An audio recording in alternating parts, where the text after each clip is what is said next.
Tol, nagugutom ba kayo? Ha? Nagugutom kayo? Ako, gutom pa. Kulang pa to. Ako din gutom eh. Ako din. Kayo? Gutom kayo? Gutom ba kayo? Gutom ba kayo? Uy, gutom daw sila, tol. Kung nagugutom kayo, ay eto ang magandang balita dahil may aabangan kayo May balita. dito sa amin.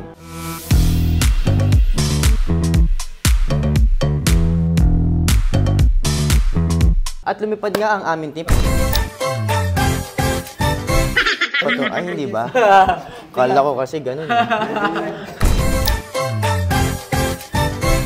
Dahil kung gutom ka, mas gutom kami. Kaya mas gugutumin namin kayo dahil makakasama natin ang Fish Craft para ipakita sa inyo ang mga nakakagutom at mga nakakabusog na pagkain. Kaya samahan nyo kami. Tara! Pero bago ang lahat, bago namin i-reveal sa inyo kung ano magpapakabusog sa inyo, isamahan nyo muna ako dahil today makakasama natin si Sir Ed. Dito tayo. Please welcome Sir Ed, the pit master ng The Fifth Craft. Ayan. Magandang hapon po Sir Ed. Magandang hapon. Magandang hapon. Hi, I'm Ed. Ako yung pit master and co-owner ng The Fifth Craft.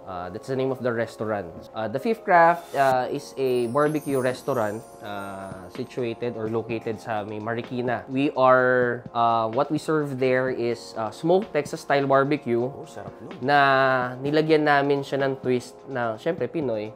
Nilagyan namin siya ng, may mga dishes kami na pang talagang Tatak Pinoy talaga. tatak Pinoy. Tatak So, Pinoy. so mamaya matitikman natin. Ayun, maganda. Mamaya matitikman natin. Ito maganda, magugutom kayo sa video na to. Oh, Sir Ed, gano'n sa Fifth Craft? Gano'n na ba katagal si Fifth Craft? Well, si Fifth Craft, I started it nung 2021 during the pandemic kasi yung formal na nag-start si Fifth Craft, well, I was doing online lang, bibenta online ng mga barbecue. So it started frozen goods. Para siyang frozen goods na syempre, pandemic, lockdown, mga tao hindi makalabas. So nakakuha ko ng idea na i-preserve siya via freezing it. Tapos pag may order papadala lang sa bahay, iinit lang nila tapos ready to eat na. So at least mayroon pa ring experience na parang nasa restaurant. Correct. Pang restaurant quality yung kinakain mo pero at the comfort of your homes. Ang galing. Ang dami talaga nagbunga nung pandemic, no? Yung mga creative ideas, talagang yung mga juices nung pandemic, doon lumabas eh, ano? Sir Ed, regarding naman doon sa, ano natin, sa Fifth Craft, ano ba yung, bukod sa pagiging tatak Pinoy, na sinasabi nyong, dinagdagan nyo ng taste, yung Texas style, ano yung isa sa mga edge ni Fifth Craft na kung ikukumpara sa ibang resto bar? Kasi I heard that Fifth Craft is a resto bar. Yeah, resto bar kami. So, dun sa area namin, I think we are one of the, parang pag nakita mo yung place, it's very homey yung lugar. Even though that it's a resto bar, pag umupo ka, comfortable, parang may backyard feel na nasa harapan mo mismo yung gumagawa, yung nagbo-barbecue.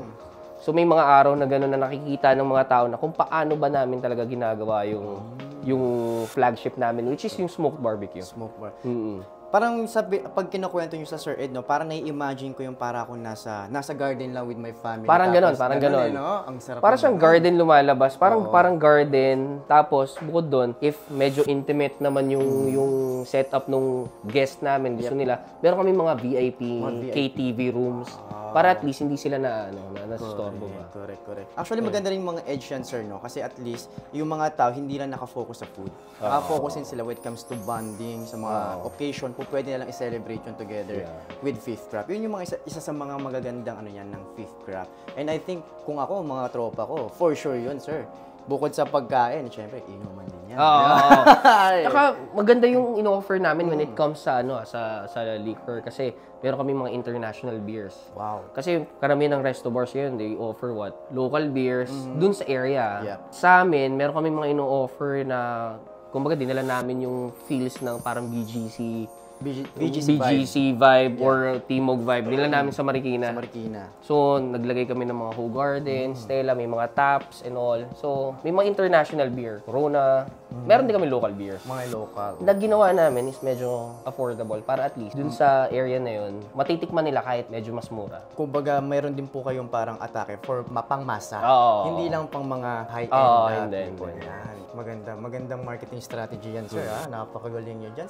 Yung gantong concept, kayo rin po ba nag-isip nito? Kami ng mga kumbaga ng partners and all. Ang galing. So, yun. And regarding naman sa sa mga prices, between from what price? Nag-range yung ating mga price? Well, yung for starters, let's say appetizers namin, meron kaming less than 300 pesos.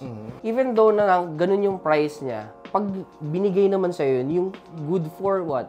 3 to 4 people. Let's say For you have 300 pesos, good for 3 to 4 people. Yeah, Pwede pero na meron yun. din kami mga items na let's say syempre mga premium items Yes, like mga kare-kare, mga crispy pata. Yun, syempre comparable naman tayo dun sa ibang So, lumalaban tayo. lumalaban tsaka lagi siyang may twist. Correct. Kumbaga, yung kare-kare may ibang klaseng sauce, hindi lang siya yung typical na suka. So, will surprise you pag pumunta kayo sa restaurant. Yan ang gusto ko. The name of the restaurant is The Fifth Craft. We are located sa 778 JP Rizal, Concepcion 1, Marikina City. So we are open daily from 5 p.m. to 4 a.m. So, yun. Talagang target Pasyag nila, yan. sir, yung mga yung mga pangmadaling araw na tao. Oo. Meron ba kayong pwedeng i-share sa amin na best seller nyo na kapag pinuntahan ng tao, ito yung pinaka-i-recommend mo?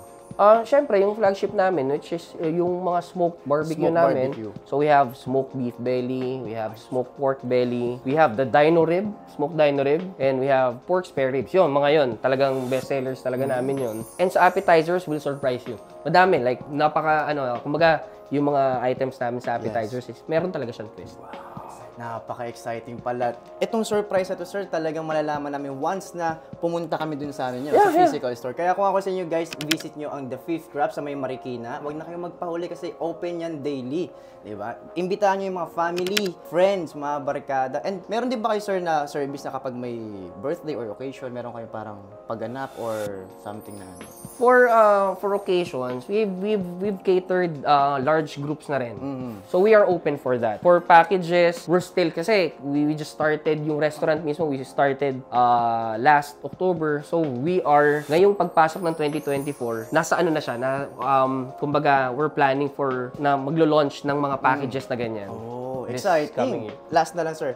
Ito ba si Fifth Craft ay open na rin for Food Panda, for deliveries, mga ganun? For now, we have Lalamove. Lalamove, Grab, pwede. But soon, magkakaroon na rin tayo sa Food Panda and Grab. Food Very Panda soon. and Grab. So, thank you, Sir Ed, for sharing us Thank you the din, Fifth Craft. thank you din, so thank you din, much. thank you din. Kaya guys, so good na. Tara na sa Fifth Craft. The sky is falling.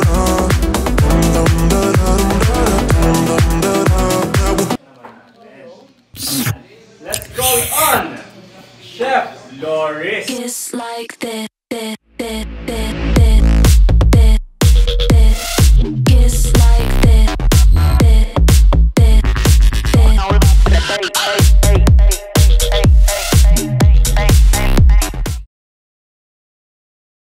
Hi po, ako po si Chef Loris, head chef po ng Pizza. Ayun. Guys, again, yung mga bisita natin, Ed, kung ano ba yung i-prepare nyo for us here in FNC for Parang today? appetizer po ba to? Yes, Or po. yes. Bali, ang i-prepare po natin ngayon yung tatlong appetizer po. Meron po tayong sisig taco. Ito po yung signature na sisig taco ng Diba? Nakakamay ko na yung sisig, sabi ko eh. Appetizer pa lang yan. Appetizer pa lang yan, Appetizer pa ah. lang yan. Sisig Totoo. taco. Okay. Meron rin po tayong tokat baboy. Oy, tokwat baboy. Tsaka yung dynamite po. Oh, tama. Ako tayo naman dyan yung pinaabangan ko sa lahat. Yung kiss like that, kiss like that,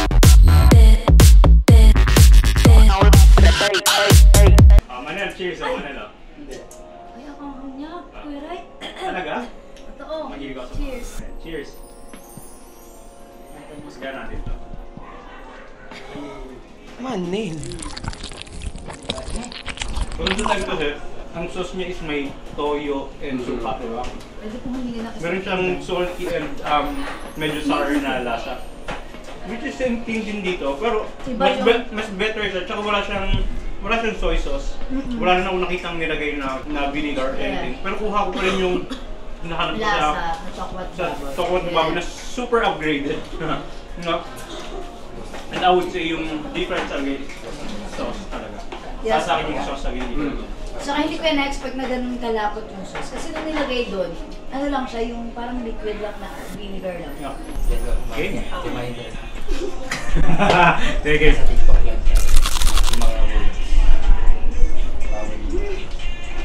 I said you should just let me freak you. I said you Taiwan to. Ito ha, nalalasahan ko talaga yung smoked beef nila. Tsaka yung masarap. Yes. Alam mo talaga siyang smoked siya talaga. Kasi meron na parang beef na, alam mo yun, yung nilalagyan lang nila ng parang powdery canambular. Pero ito parang, damang mo siya every kagat eh. Saka yung beef na nilagay namin dyan, that's been smoked for 12 to 16 hours. Oh. So yung smoked barbecue kasi, medyo mahabang proseso siya. So once pinasok namin siya sa smoker, maabot siya depende sa meat eh. May iba't ibang meat, iba't ibang kumbaga iba't ibang oras. Yeah. Kung kasi meron kaming hinahabol na temperature, yung itsura ng karne habang nasa smoker. So yun. I think meron na kayong meron na akong go-to barbecue place which is the Pig Trap. Mamaya mag-aantay pa ako sa mga mains nila dito sa na mga iluluto na. Pero appetizer pa lang ako satisfied na. Yes, ako din.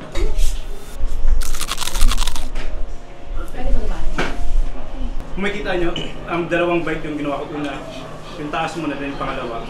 Kasi yung unang bite ko na kain ko lang is yung mga sa taas, which is okay. Pero iba pag yun nagsama yung meat niya sa baba at sa taas. Yeah, baka. Tol, nagugutom ka na ba? Tagal nang niluluto. Kaya kumain na. Nagutom na ako.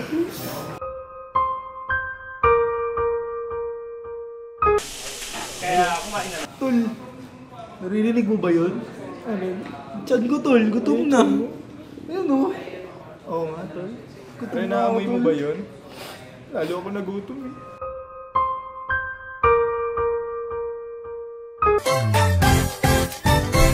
Hindi siya, hindi siya freshly cooked during the time na nagluluto tayo, na nape-preserve yung flesh eh. Kaya pala nakabahan. Masarap na nga siya eh, ganito pala. Tapos dito pala, nakikita ko pala yung texture niya. Napakasarap. The Fifth Craft. Location at Marikina 77. Gutom na ako. Bango eh. Again, it's 778 JP Rizal Avenue. Conception. Sinushoot na guys. Actually, more kung may iba ka pang kasamang dish. Pero chef, magiging honest kami dalawa.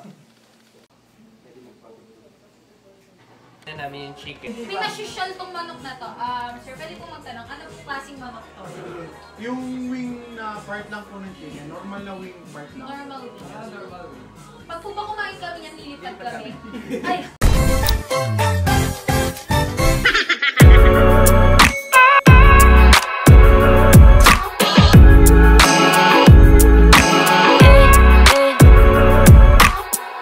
So meron kaming mga boxes. Ultimate, this one is Fire Ultimate Set. So this one, it comes with a dino rib, which is yung beef rib natin. Meron siyang pork ribs, pork spare ribs. Meron siyang beef belly, smoked beef belly, tsaka pork belly. So usually, pakita natin, chef. So ito na siya. Pininit na namin kasi it will take us around 15 minutes to heat yung to thaw. Kumaga parang tunawin. Kasi frozen namin siya. Kung take out, kung kumaga umorder ka sa bahay, frozen siya. It's vacuum sealed. It's frozen to maintain the freshness ng pagkakaluto. This one is the dino rib. Nainit na siya. Ni-smoke na namin siya sa restaurant. Ngayon, nandito tayo sa bahay. Makaka-receive kayo ng frozen pack nito. Ang gagawin nyo lang is you need to boil yung buong pack sa boiling water for 10 to 15 minutes hanggang sa uminit lang siya. Kiss like that. Kiss like that. Hindi na ako makapag-antay. Itatry talaga natin. Hindi ba gano'n? Then, ito yung box natin. Ito mga to, kung nakita nyo kanina, diba, binoil natin siya. Yan yung laman nitong box na to. Wow! So, you can enjoy it at the comfort of your home. And again, how much is that box? Yung mga boxes natin, it's ranging from 1,750 to 3,500. Ay, ano pa inaantay natin? Tayo mag- Wait a minute! Tagal nang niluluto. Tiyan ko, Tol, gutom na. Ayun o. Oh my gosh! So tender! Grabe! Malambot naman siya. Nagpapatawa si Mama Jen. Ang sila na yung tumitikim, hindi na ako nakatikim. Red, alam mo baka maubos namin to. Ayun na yung uubusin. Ilabas ang beer!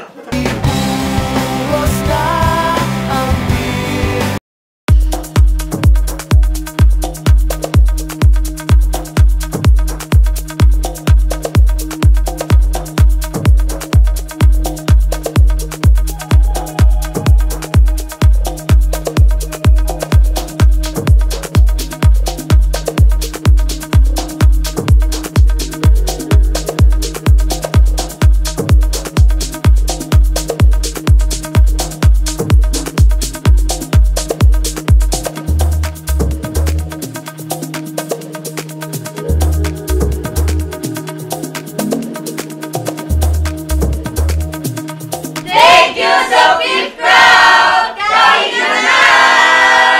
Let's go!